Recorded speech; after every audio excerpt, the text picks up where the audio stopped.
Para cerrar esta jornada de enfoques clínicos, invitamos al doctor Jaime Jaramillo Mejía para que nos presente su conferencia, El papel del cannabis en la práctica de la medicina laboral, estado del arte.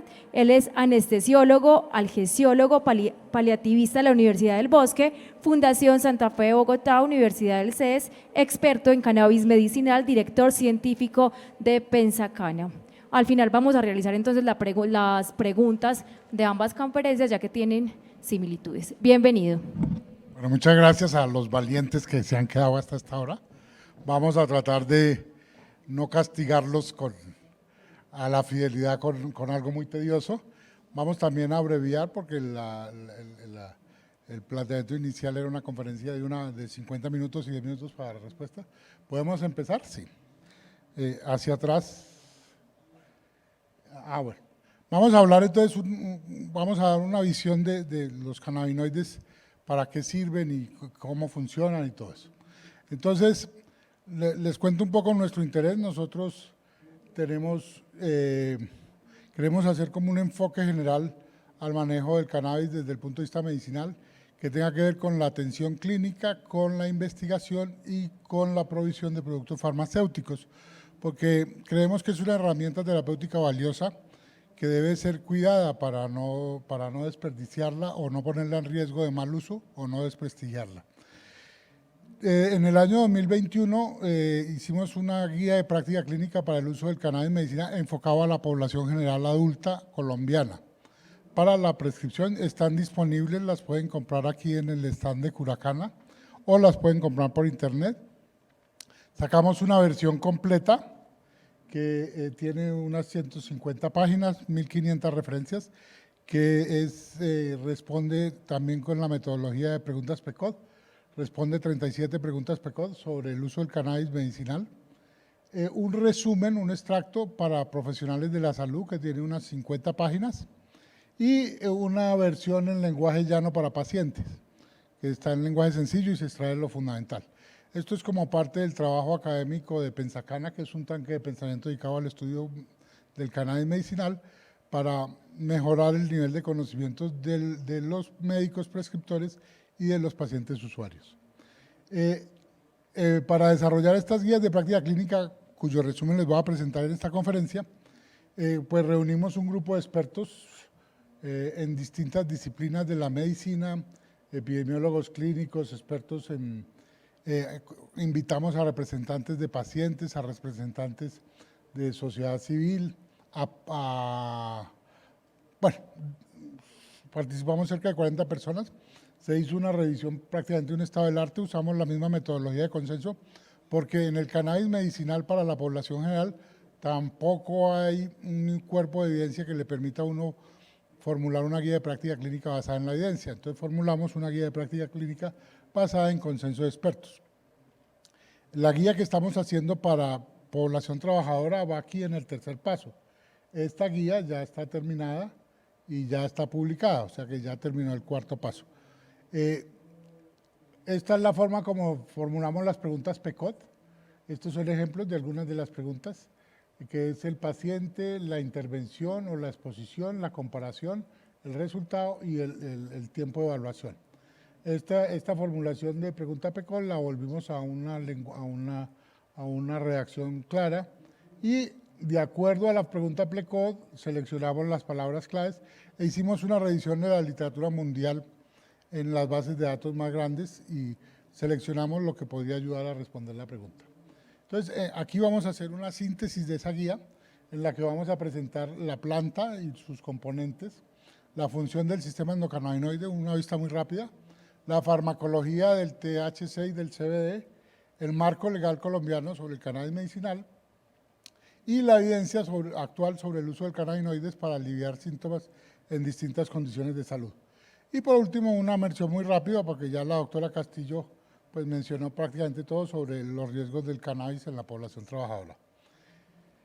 Un poco de historia, la palabra asesino, hashishim, viene de hashish, y es porque en la época de las cruzadas, los reyes cristianos, cuando iban por Jerusalén, de pronto un pordiosero que estaba tirado por ahí en la calle se paraba y le pegaba 5 puñaladas y lo mataba. eran fanáticos de la secta de los Fatimides que para matar a los enemigos antes consumían harto hachís y estando bajo el efecto de hachís apuñaleaban a los invasores. Y de ahí viene la palabra asesino. Esto nos indica por qué consumían hachís. Porque es que el hachís quita el miedo a la muerte. Y esto ya nos lo había dicho de mucho antes Heródoto, el gran viajero, que escribió cómo los escitas, la palabra cannabis viene de cita, cómo cuando iban a pelear con los egipcios, los soldados fumaban cáñamo de la India antes de ir al combate para quitarse el miedo. Y después del combate asistían a los velorios de sus compañeros muertos y también hacían un ritual basado en cannabis para aliviar la pena de su compañero muerto. Es decir, el cannabis nos ayuda a enfrentar el miedo a la muerte y el dolor por la pérdida. Entonces el cannabis tiene un componente espiritual muy grande que los pueblos lo han identificado durante más de 6.000 años y por eso la planta desde la época de Jesucristo usamos 3 cosas para aliviar el dolor. Los derivados del árbol del saúco, que es de donde viene la aspirina y todos los AINES, los derivados de la planta de la amapola, que es donde vienen los opioides, y los derivados de la planta del cannabis, que es de donde viene el cannabis que usamos hoy en día. Entonces, de la planta del cannabis, los seres humanos cuando viajan llevan 3 cosas, sus genes, su lengua y las semillas que les son útiles. Y por eso, la cannabis sativa, que es originaria de la India, se expandió por todo el mundo, porque los seres humanos llevaban la semilla, porque es una planta a la que se le aprovecha todo.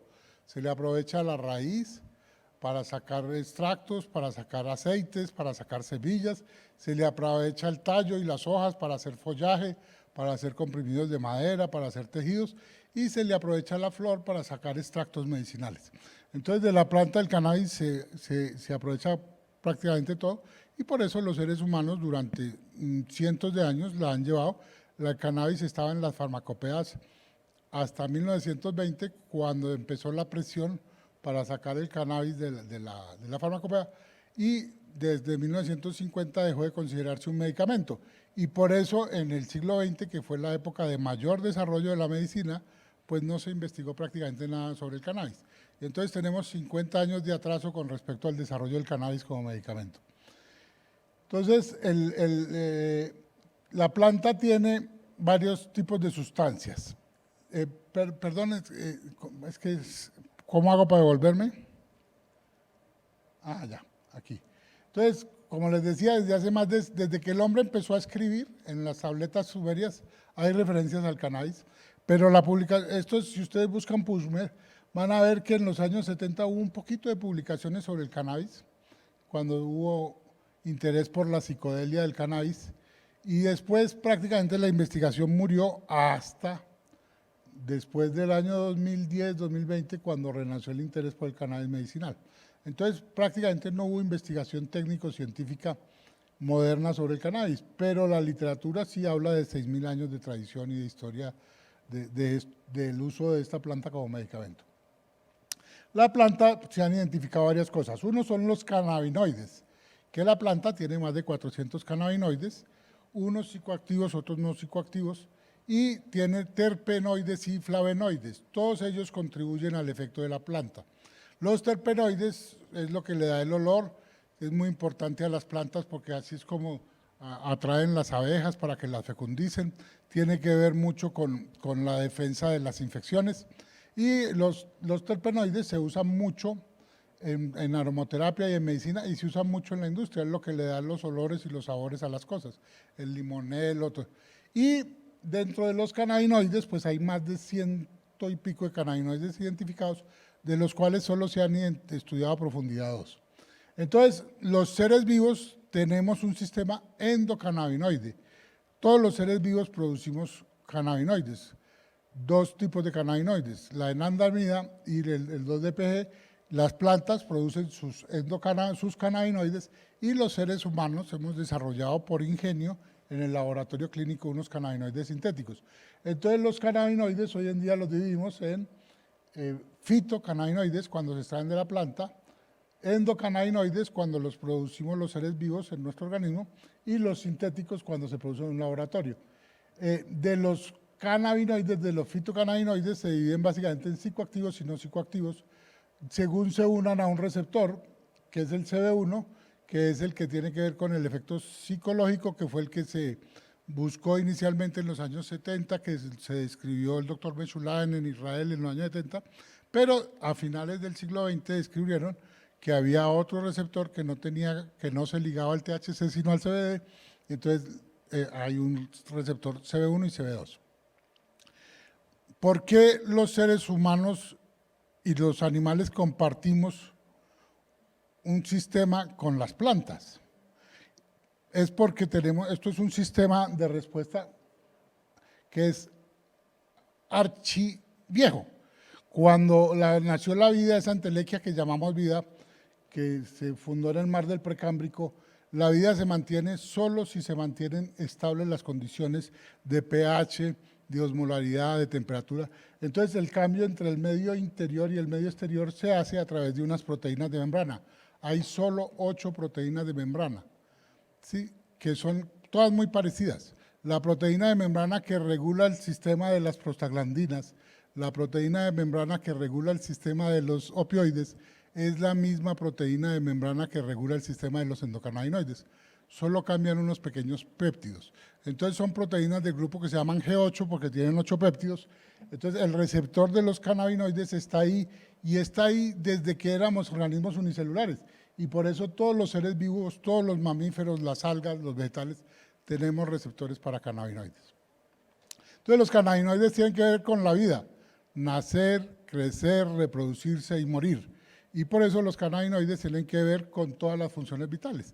Tienen que ver con el tener hambre, tener miedo, buscar pareja sexual, quedar embarazada, huir del peligro o buscar el placer, todo lo que tiene que ver con preservar la vida. Entonces, habíamos dicho que hay 2 tipos de receptores cannabinoides. Los CB1 se concentran principalmente en el cerebro y tienen que ver con los efectos mentales del cannabis, pero los CB2 están repartidos un poco en el cerebro, pero sobre todo por fuera del cerebro, sobre todo en el hueso y el músculo, y tienen que ver sobre todo con sus efectos antiinflamatorios y analgésicos. Ahora, los endocannabinoides son unos neurotransmisores, pero son unos neurotransmisores atípicos, en el sentido en que no se almacenan en vesículas y se botan cuando se necesitan, sino que se van produciendo bajo pedido. En la medida en que la hendidura postsináptica tiene un estímulo y necesita más endocannabinoide, en la hendidura presináptica se van produciendo más cannabinoides. Y los cannabinoides tienen una cosa que no le habían visto a los demás neurotransmisores, y es que no solo actúan en la hendidura pre y postsináptica, sino que actúan sobre las células de la glía, es decir, sobre la estructura de soporte. Entonces, por eso los cannabinoides tienen una serie de funciones que no entendemos muy bien, pero que son potencialmente muy útiles para muchas cosas.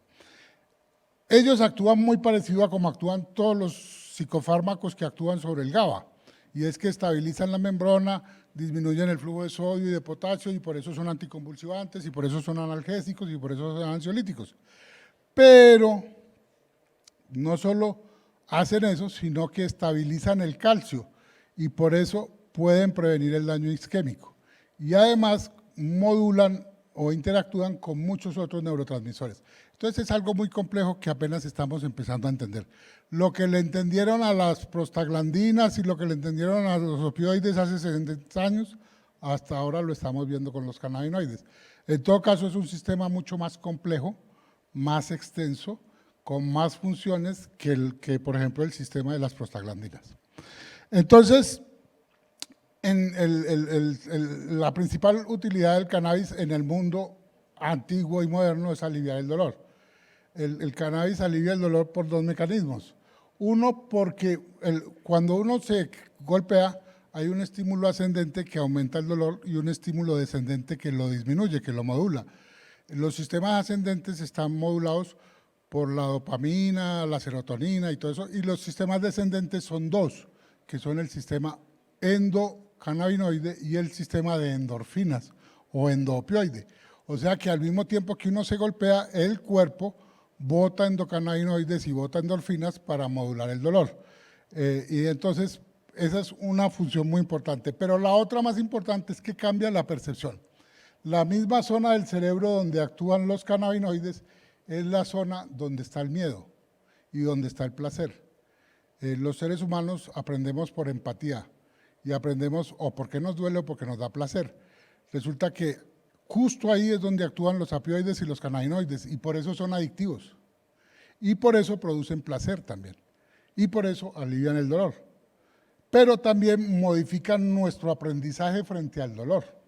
Entonces esas personas que hoy en día llaman falta de modulación central o el síndrome de la Yayay, a la gente a la que le duele todo y uno no sabe por qué, porque no les encuentra ninguna explicación lógica, pues les están encontrando que tienen un desbalance, una disregulación del sistema endocannabinoide y que posiblemente al darle cannabis mejoran. Entonces esos pacientes con dolores crónicos primarios como fibromialgia, cefaleas, migrañas, disfunciones temporomaxilares, dismenorreas, pues mejoran mucho con los cannabinoides, cosa que no sucede con los otros analgésicos. Entonces, los cannabinoides los dividimos básicamente en psicoactivos, que son aquellos, no es que los no psicoactivos no tengan acción sobre la mente, lo que pasa es que no producen sensación de sentirse raro y no producen adicción y no producen cambios importantes en la percepción de la realidad o del mundo. Entonces, en cambio el THC, que es el principal componente psicoactivo, hay muchos psicoactivos en la planta, pero son básicamente una planta normal está compuesta por 12, 14% de THC. Como les explicaba la doctora Castillo, desarrollaron formas y semillas que hoy en día tienen hasta 40% de THC. El cáñamo que utilizan para la fibra o para la construcción tiene 3% de THC y la cannabis sativa normal tiene 10-12%. Las plantas tienen un 80 o 90% de CBD, CBN, CBG, que es el cannabis no psicoactivo. Es decir, usted se toma eso y es como si se tomara un ibuprofeno. Usted no siente que le cambie nada en la cabeza. Usted lo que siente es que si tiene un dolor se le alivia y que si estaba un poquito angustiado se le pasa la angustia, pero no ve pájaros verdes volando, ni piensa que el tiempo va más rápido o más lento. A eso se refieren con que no sean psicoactivos. Entonces, ¿qué se ha visto? Esto al principio pensábamos que era una cosa así y otra no, y parece que es como el yin y el yang. Es decir, ellos no son opuestos, ellos son complementarios, porque el CBD modula los efectos del THC y a su vez el THC modula los efectos del CBD. Entonces, cuando se consume, por ejemplo, una preparación que llaman full espectro, que trae todos los cannabinoides y que trae incluso los terpenos y los fenoteroles, se tiene un efecto más balanceado que cuando se consume un extracto puro de CBD o de THC. Entonces, a esto es lo que llaman el efecto entourage o el efecto de séquito. Por eso, al parecer, pues fumar marihuana tiene un efecto más complementario porque pues, la gente quema todo al mismo tiempo. Lo que pasa es que al calentarlo, el CBD se destruye y el THC se activa. Entonces, cuando la gente fuma marihuana, básicamente se está dando es un golpe de THC al cerebro bravísimo y destruye En cambio, cuando se consumen preparaciones de extractos en frío, extraídos en aceite, lo que más se tiene es CBD, porque el CBD en frío se conserva. En cambio, el THC no se activa. Entonces, depende del tipo de preparación. Ahora, cuando se fuma, no hace primer paso por el hígado, entra directamente al cerebro y entonces hay un pico sérico de THC muy alto. En cambio, cuando se toma, como es altamente liposoluble, casi no se absorbe, hace primer paso por el hígado y entonces no hay el pico de THC y entonces no se tiene casi ese efecto psicotrópico que se tiene con fumar marihuana. Entonces hay una diferencia muy grande entre consumir un cannabinoide por vía oral y fumar A mí me perdonan, pero si el 90% de las enfermedades de los síntomas que vamos a tratar con cannabis son crónicos, dolor, ansiedad, depresión, insomnio, y yo me fumo un cigarrillo y me dura el efecto 10, 15 minutos, esa no es forma de tratar una enfermedad crónica. ¿Sí? Eso es ridículo. Entonces, en realidad, yo creo que el enfoque que tenemos en Colombia es mucho más racional que el que tienen en Canadá y en Estados Unidos, porque usted cómo va a tratar una epilepsia o cómo va a tratar un dolor crónico fumándose un cacho de marihuana cada 15 minutos, ¿sí? Eso no tiene sentido. Entonces, en realidad, lo que se hizo en Estados Unidos y en Canadá fue lo que pasó, una forma de legalizar el consumo recreativo y permitir el desvío de producción ilícita de marihuana hacia el mercado ilegal, que es lo que produjo un pico en el comercio ilegal de marihuana que venía disminuyendo. Bien, entonces el CBD prácticamente no produce efectos cardiovasculares, mientras que el THC produce taquicardia, hipertensión, activa el sistema nervioso autónomo y entonces produce aumento del consumo de oxígeno, aumenta la densidad plaquetaria, hay aumento de accidentes cerebrovasculares y de infartos. El CBD no parece producir nada de eso. El CBD produce un poco de vasodilatación, pero prácticamente no activa el sistema nervioso. Ahora, normalmente la persona no percibe síntomas cardiovasculares, sino percibe la traba, porque el efecto cardiovascular está íntimamente relacionado con la concentración de THC. Es decir, que si una persona consume una baja concentración de THC o consume solo CBD, no se va a sentir trabado y tampoco va a tener taquicardia ni hipertensión. Pero la persona que consume una alta concentración de THC y que se siente trabado, mientras se está sintiendo trabado, tiene taquicardia, hipertensión y en ese momento tiene un riesgo alto de infarto del miocardio o de accidente cerebrovascular o de lesiones isquémicas. Bien, entonces, en términos generales, el CBD es muy bien tolerado y prácticamente no da efectos adversos. La mayoría de los efectos adversos del CBD tienen que ver con el sistema digestivo. Da sobre todo diarrea, dolor de barriga y náuseas. En cambio, el THC, la mayoría de los efectos son mentales y da pues sentirse raro, irritabilidad, crisis de pánico, episodios psicóticos agudos, convulsiones. Entonces, los efectos intoxicantes agudos se deben básicamente al THC. Por eso, cuando se formula un tratamiento con cannabinoides, se calcula la tolerabilidad con base en la concentración diaria de THC. Si una persona recibe menos de 10 miligramos al día de THC, posiblemente no va a sentir, ni se va a sentir mareada, ni trabada, ni va a desarrollar adicción, ni va a tener taquicardia ni hipertensión. Si recibe más de 30 miligramos al día de THC, va a vivir borracha y va a vivir con palpitaciones. Y si no recibe THC, posiblemente no sienta nada, es como si se tomara un ibuprofeno. Bien, otro problema con los cannabinoides es que ellos actúan en todas las vías metabólicas y activan mucho el sistema de citocromo P450 en el hígado y entonces eso modifica mucho la acción de los otros medicamentos. Entonces, por ejemplo, las mujeres en edad fértil, si están planificando y toman CBD, metabolizan más rápido los estrógenos y entonces pueden quedar embarazadas. Las personas que tienen epilepsia y reciben CBD tienen una modificación en el metabolismo del clobazán y pueden tener más efectos adversos por el clobazán. Las personas que están anticoaguladas, si reciben CBD, pueden tener una modificación en la forma como metabolizan los anticoagulantes y pueden tener propensión a la hemorragia. Entonces, las interacciones del cannabis con otros medicamentos son muy amplias. Es muy importante porque la gente dice que despenalizaron el cannabis en Colombia. No, en Colombia sigue siendo prohibido fumar marihuana, sigue siendo prohibido autorrecetarse con cannabis, sigue siendo prohibido portar cannabis. Se creó una excepción al Código Penal en el que los médicos podemos prescribir cannabis para aliviar síntomas y los pacientes pueden consumir cannabis bajo fórmula médica.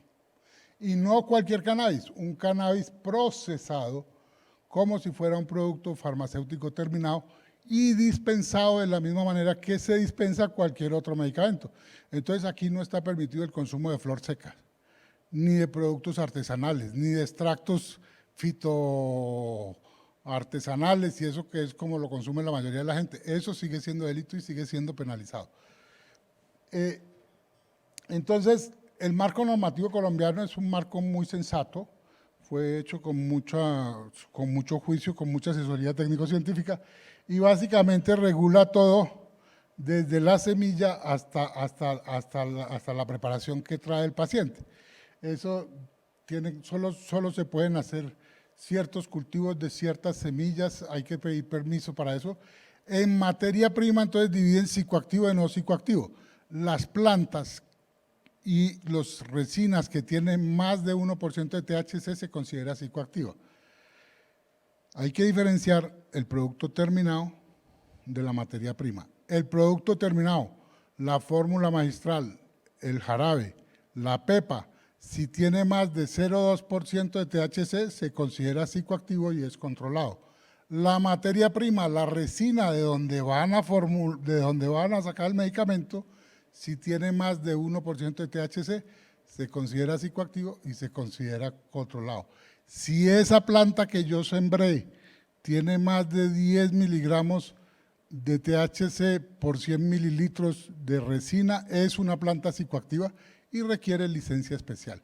Entonces la división entre psicoactivo y no psicoactivo se hace con base en el THC y se hace con base en la regulación de la producción industrial. Entonces, en Colombia, según norma, hay 4 tipos de productos farmacéuticos terminados. Tenemos los medicamentos, que son los que tienen registro INVIMA, necesitan certificados de buenas prácticas de manufactura y necesitan formulación médica. En Colombia solo hay 2 medicamentos que tienen registro INVIMA con cannabinoides, ¿sí?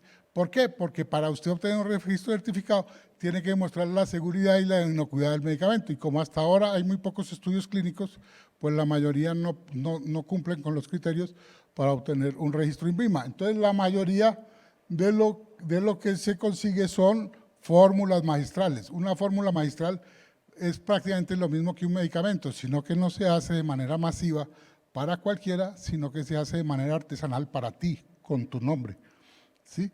Pero tiene que cumplir prácticamente con los mismos criterios. Ahora, los productos fitoterapéuticos usan el extracto puro. Las fórmulas magistrales y los medicamentos usan el extracto de la sustancia. Los productos fitoterapéuticos no usan el extracto de la sustancia, usan lo que le sacan a la planta sin transformarlo. En este momento en Colombia no hay ningún producto fitoterapéutico que tenga permiso del INVIMA. Hay que diferenciar los productos fitoterapéuticos tradicionales de los no tradicionales. Los productos fitoterapéuticos tradicionales no necesitan permiso del INVIMA. Y entonces por eso dicen que es que este cannabis lo hacen los indios del Cauca o lo hacen los indios de la Sierra Nevada. Y entonces por eso no necesita registro INVIMA. No, la norma dice que eso no necesita registro INVIMA para ser formulado por esa comunidad en ese territorio geográfico, no por un médico tradicional en Bogotá o en Medellín. Entonces, porque ahí ya sí requiere registro INVIMA. Y hay pues muchos productos cosméticos y bebidas que hasta ahora se van a regular en Colombia, que no vienen al caso porque son por vía tópica Entonces, como la evidencia actual sobre el uso del cannabis no nos permite asegurar su eficacia y su seguridad, pues es un procedimiento médico que tiene cierto riesgo. Entonces lo recomendado es que el paciente se le explique los riesgos y beneficios del tratamiento y que se obtenga consentimiento informado. La ley dice que si se le va a formular cannabis a un menor de edad, se requiere consentimiento informado del padre. Entonces, ¿para qué sí sirve el cannabis y para qué no sirve? Sí sirve para lo que tiene registro INVIMA, que está comprobado, que es donde más avanzada está la investigación, que es para aliviar las convulsiones en pacientes con epilepsia refractaria, sobre todo en niños con síndrome de Dravet y de Gastón-Lennox. O en adultos con epilepsia refractaria. Una epilepsia refractaria es la que no responde a más de 2 anticonvulsivantes convencionales. ¿Para qué sirve? Para aliviar el dolor, distintas clases de dolor. Sirve para aliviar la espasticidad y sirve para mejorar la ansiedad y mejorar el sueño. Eso es lo que está comprobado que sirve.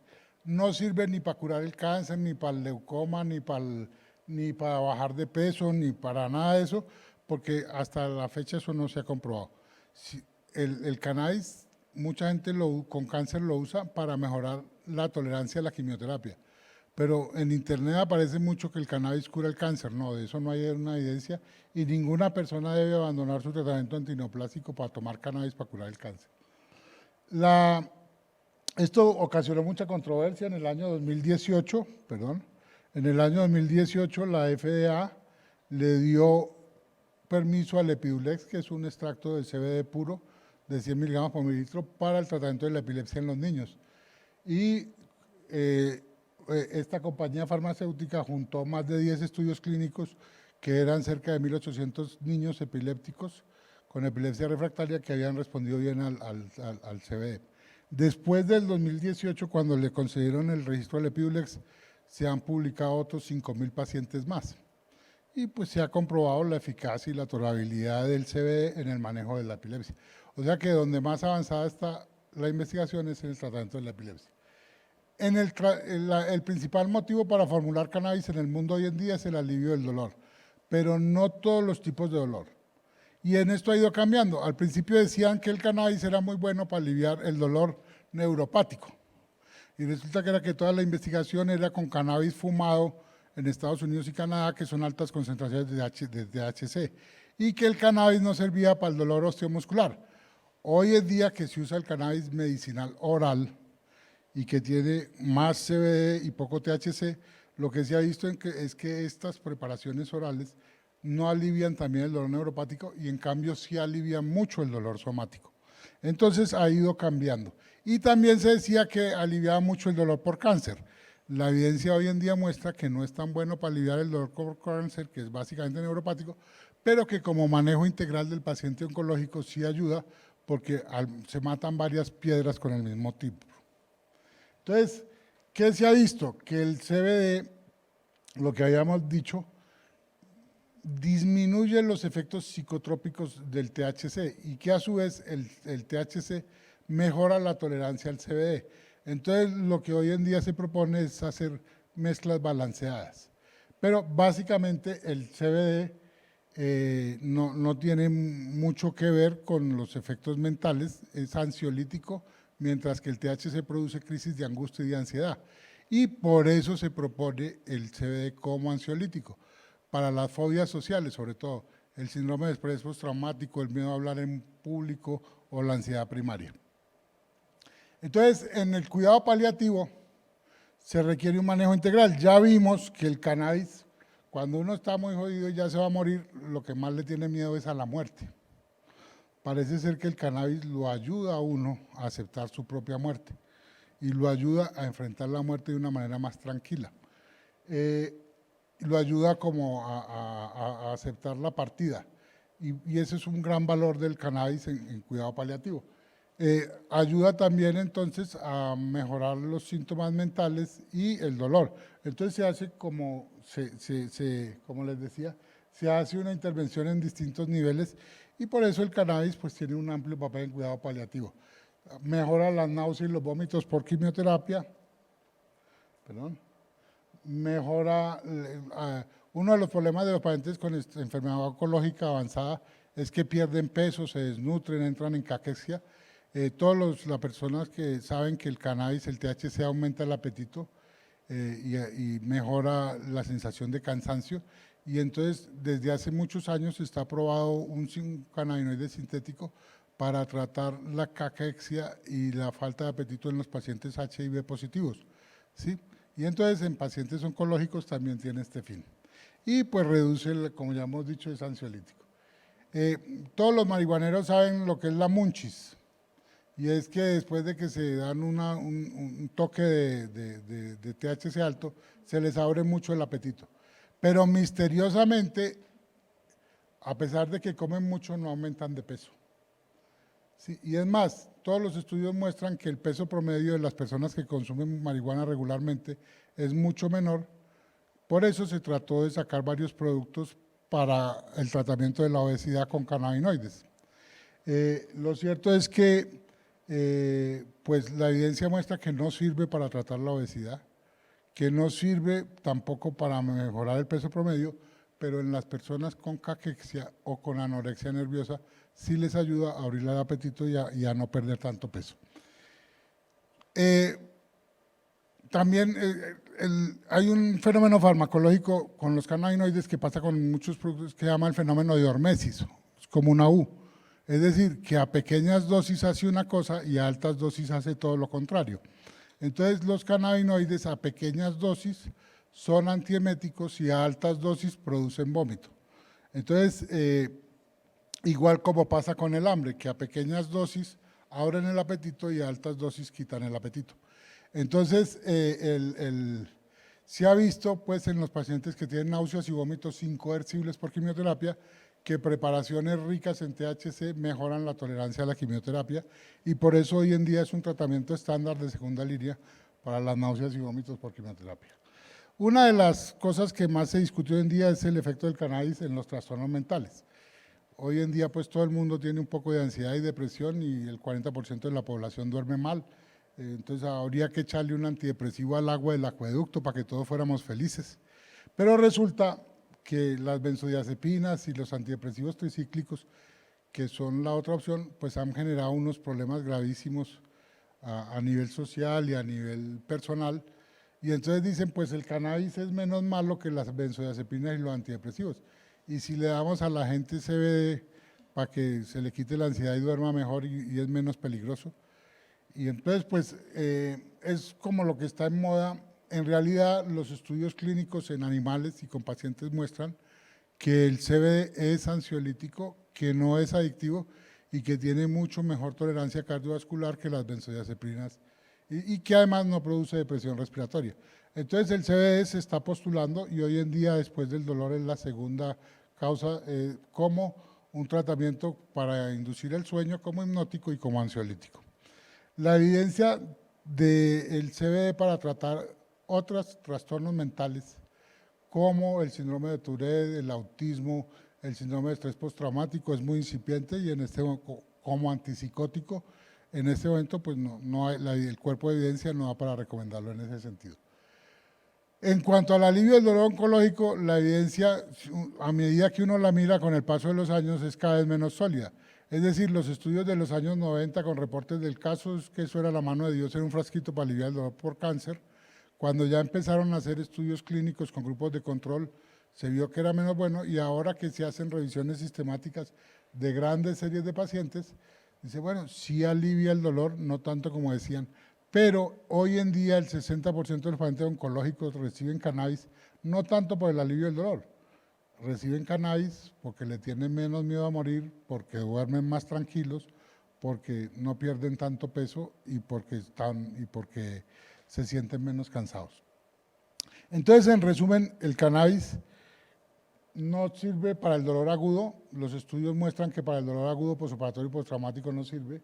Para el dolor crónico no maligno, el dolor lumbar crónico, el dolor de espalda crónico, el dolor de cabeza crónico, la fibromialgia, la evidencia es muy controversial, y para el dolor oncológico no es tan bueno. Pero para el manejo integral de síntomas en cuidado paliativo sí parece ser muy bueno. Y en el manejo del dolor crónico no oncológico, pues al menos parece ser que no es tan grave como los opioides. Hasta ahora vamos ahí, pero falta pues profundizar mucho más. Lo que más le preocupa a la ciudadanía, a los legisladores, es que pues se ha dicho que la marihuana afecta mucho el cerebro de los jóvenes y los niños y que mientras más jóvenes empiecen a consumir marihuana, más riesgo tienen de tener síndrome motivacional, problemas de comportamiento, menos nivel de inteligencia, más abandono de la escuela, más enfermedad mental. Y entonces se preguntan si con el cannabis medicinal irá a pasar esto mismo, no sabemos. Y es como la principal preocupación, porque si se despenaliza el uso del cannabis y todo el mundo tiene acceso al cannabis, incluidos los niños y los jóvenes, entonces de pronto vamos a poner una población a riesgo al acceso al cannabis, pero pues lo mismo pasa con el alcohol y lo mismo pasa con el cigarrillo y lo mismo pasa con los medicamentos legales. O sea, esto es bajo prescripción médica en un paciente con indicación y no al alcance de los niños y con venta regulada y con prescripción médica. Entonces, en realidad el principal problema de seguridad del cannabis es que, bueno, si yo fuera a sacar aquí el X32431, un nuevo analgésico que nadie conoce, ¿sí? Como hace Pfizer o eso, pues eso no sería un boom. Pero si yo digo que la marihuana, que llevamos 6.000 años usándola y que todo el mundo la conoce, quita el dolor, eso sí es un boom.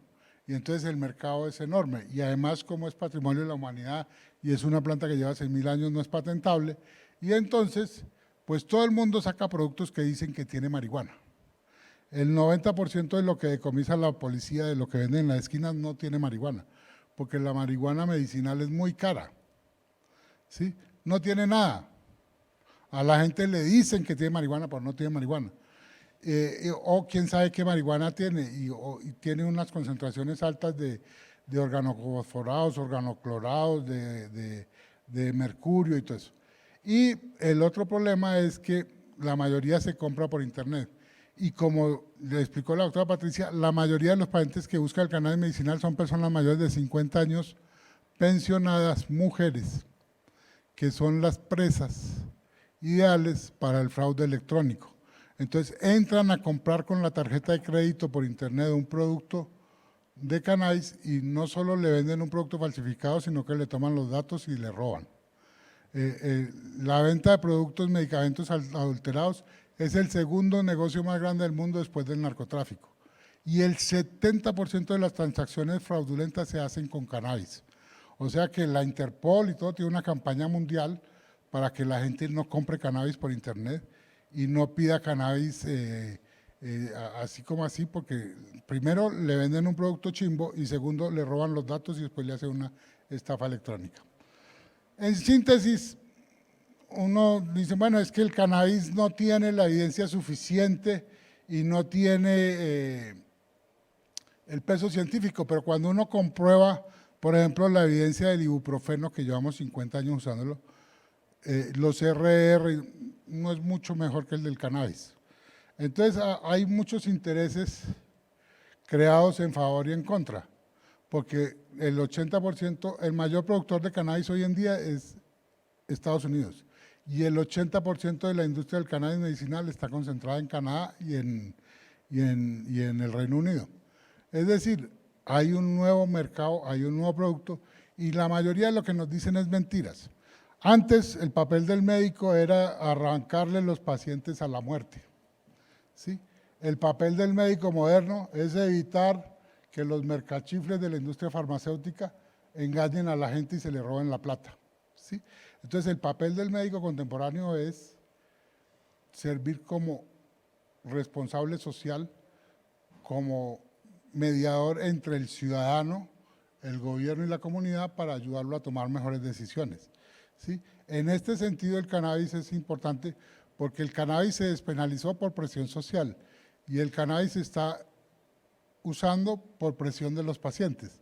Ahora que ya se mostró que de pronto sirve, entonces la industria farmacéutica sí se ha interesado y ha hecho grandes inversiones. Nosotros tenemos que tener la suficiente tranquilidad para tratar de establecer qué es verdad y qué es mentira, qué es cierto y qué no, porque nuestra principal responsabilidad es con el paciente y con la sociedad. Bien, pues eso era todo lo que les iba a decir. Muchas gracias por su atención. Esta es como colorario, que nosotros, por eso es muy importante que nos autorregulemos. Este es como el proceso de prescripción del cannabis. Y las guías de práctica clínica, como les digo, las están vendiendo en el stand o se pueden comprar por internet en la dirección de la droguería. Muchas gracias por su atención.